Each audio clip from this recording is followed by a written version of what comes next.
Joachim Piper traced a finger across the frozen lines of a map. The dim light of his staff car cut through the Belgian night.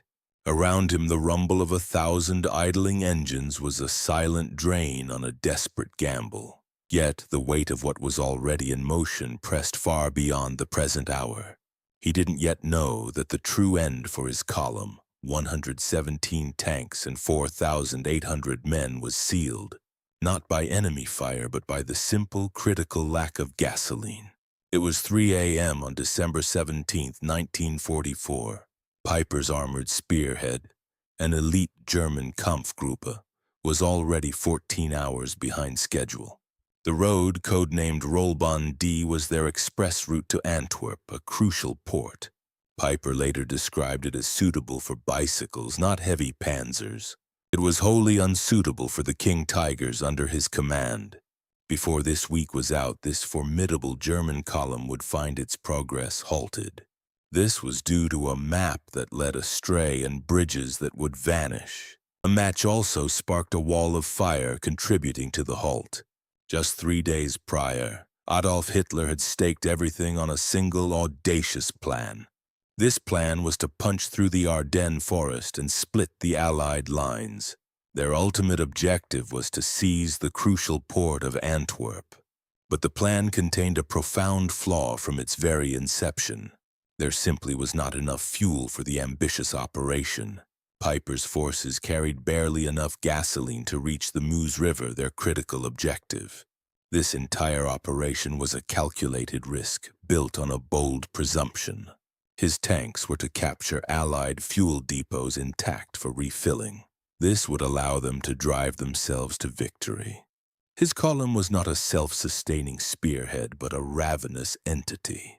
It was launched into a body it desperately needed to consume for survival. At the very tip of this desperate thrust was Joachim Piper.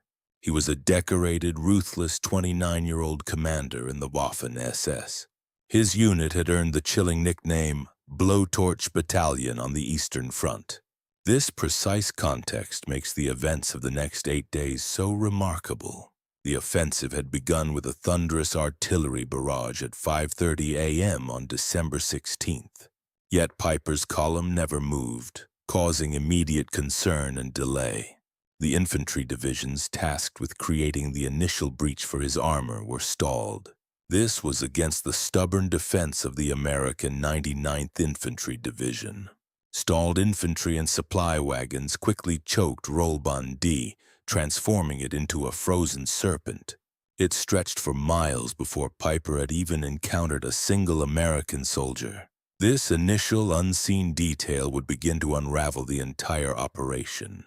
In this sector, only one road could sustain the immense weight of heavy armor. It was already gridlocked and slowly dying, hindering all progress. Every idling engine, every moment spent waiting drank precious fuel he could not afford to lose. By midnight, Piper ordered his Panther tanks to push friendly vehicles off the road. This desperate measure highlighted his primary battle was against his own logistics. This occurred before a single shot had truly been fired at the enemy. When Piper finally reached Lanzerath at the front, he found the reason for the delay. A lone American platoon of 18 men led by Lieutenant Lyle Buke held up a German battalion. This small force engaged them for 9 grueling hours. Piper, frustrated, took personal command, strapping paratroopers onto his tanks and smashing through the line. But the precious time lost, 18 critical hours, was a debt he could never repay. By dawn on December 17th, his Panthers screamed through sleeping Belgian villages. They fired on the move to sow panic among the residents. At Hansfeld, they overran a resting American cavalry unit. This happened before any coherent defensive order could be given. Speed had become Piper's sole remaining weapon and only chance for success. If the Americans formed an organized line, his fuel-starved tanks would be ensnared.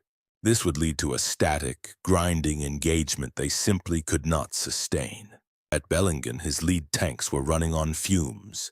He forced 50 American prisoners at gunpoint to refuel German vehicles. This was done from a captured supply point, gaining 50,000 gallons of borrowed time. It was a mere fraction of what his formidable King Tigers alone required. This amount was not enough to reach their distant objective for victory. 100 miles west, in the Hotel Britannique in Spa, sat General Courtney Hodges. He stared at reports placing German armor 40 miles behind his front lines. The nerve center of his entire army began to evacuate in an urgent but controlled shift.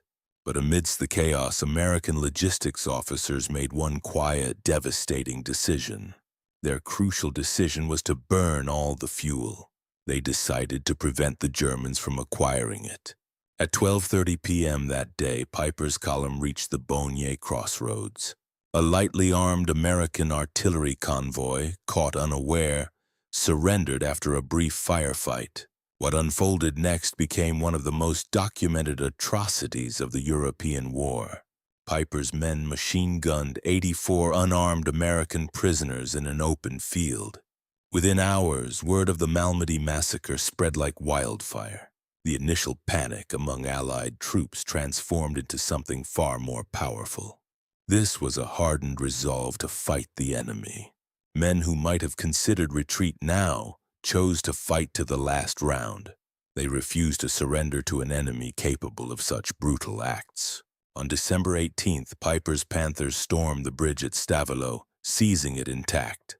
This was a moment of tactical brilliance for his Kampfgruppe. His column pressed forward, but the network of roads quickly forked. Crucially, time was rapidly running out for their advance. At Trois Ponts, engineers of the 51st Engineer Combat Battalion blew the bridges. This occurred just as Piper's lead tank rounded the final bend. With the vital road west now severed, Piper turned his column north.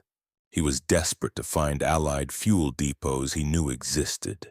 These crucial depots were somewhere in the enemy rear, a mere mile north of Piper's turning column. Major Paul Solis understood the stakes. At stake was the Francorchamps fuel depot, holding 2.5 million gallons of gasoline. Major Solis ordered thousands of gallons poured into a road trench and ignited. This created a literal wall of fire between the German armor and their objective.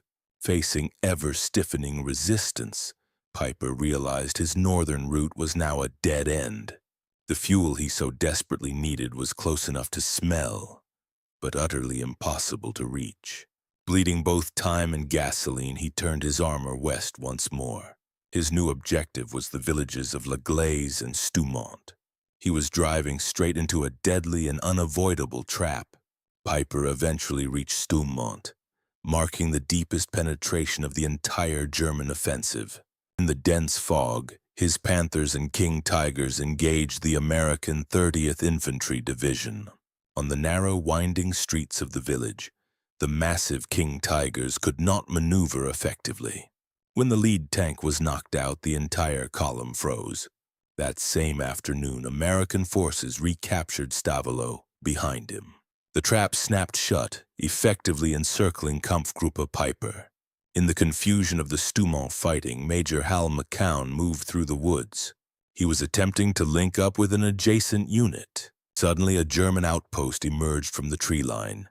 The American battalion commander was unexpectedly taken prisoner by Germans. His men were ordered to pull back north, but they continued to fight. Piper withdrew his remaining forces to the hilltop village of La Glaise. They fortified it into a desperate stronghold against Allied forces. In the cellars beneath the shattered village, 170 American prisoners huddled. They were joined by terrified Belgian civilians as walls crumbled from artillery fire. German guards, many barely older than teenagers, sang Lily Marlene between salvos. This was a fragile attempt to steady their raw nerves. Major McCown was then brought before Joachim Piper for questioning. Piper stated his word of honor that McCown and his men would be safe. This was promised while they remained under his command. Major McCown remarkably found himself believing Piper's unexpected promise. On December 23rd, Piper radioed SS Oberfuhrer Monke requesting permission. He sought to abandon his vehicles and break out on foot. With permission granted, 135 vehicles were sabotaged and left abandoned in the deep snow. At 2 a.m., 800 men filed silently out of La Glaise. The soldiers who dreamed of reaching Antwerp now began to walk. They waded through the icy waters of the Amblève River. Piper kept his word, but not entirely as promised. While Major McCown was brought along, the other 169 Americans were left behind. They remained in the cellars with the German wounded. By Christmas Eve morning, soldiers of the 119th Infantry Regiment walked into La Glaise. They found their comrades alive in the silent village. Their commander, however, was somewhere deep in the forest. American prisoner Major Hal McCown walked alongside his captor. In the profound silence of the frozen forest, Piper began to speak, not as the fierce conqueror he had been, but as a man. He understood that the end of his desperate gamble was now near. McCown later wrote that Piper, knowing the war was lost, was stripped of his tanks. The arrogant colonel became just a man walking in the snow. The gambler, he wrote, had finally looked at his hand. On Christmas morning, the shattered remnants of Piper's spearhead stumbled. They reached German lines at Wann, 14 miles through the frozen forest. They had saved their lives, but they had left everything else behind. Kampfgruppe Piper entered the Ardennes with 4,800 men and a powerful armored task force. It was considered the most powerful ever assembled in a single column. It returned with 800 soldiers and no machines whatsoever. The 6 King Tigers abandoned at La Glaise might seem like a small number. However, the statistics reveal a much deeper truth about their loss. Of the 492 King Tigers ever built, barely 150 reached the front lines. In that one devastated village, Piper abandoned 4% of Germany's entire heavy armor capability. The strategic implications were immense, far beyond any monetary figure. For a Germany whose factories were pulverized by Allied bombing, these machines were irreplaceable. This loss was a devastating blow, a price beyond measure. The Ardennes offensive finally collapsed in January 1945. Piper was later tried for the Malmedy massacre and initially sentenced to death. This sentence was commuted and he was released after 10 years. In 1976, he died in a fire at his home in France. Today, King Tiger 213 still stands in La Glaise. It is a silent relic of an army that literally ran out of road. This deeply consequential march ended not with a decisive battle. It ended with empty fuel tanks, blown bridges, and a map that showed the wrong way. Piper walked out of the Ardennes, having watched everything he had built turn to wreckage and rust. This was a vivid testament to how the most powerful force can be undone by simple absences.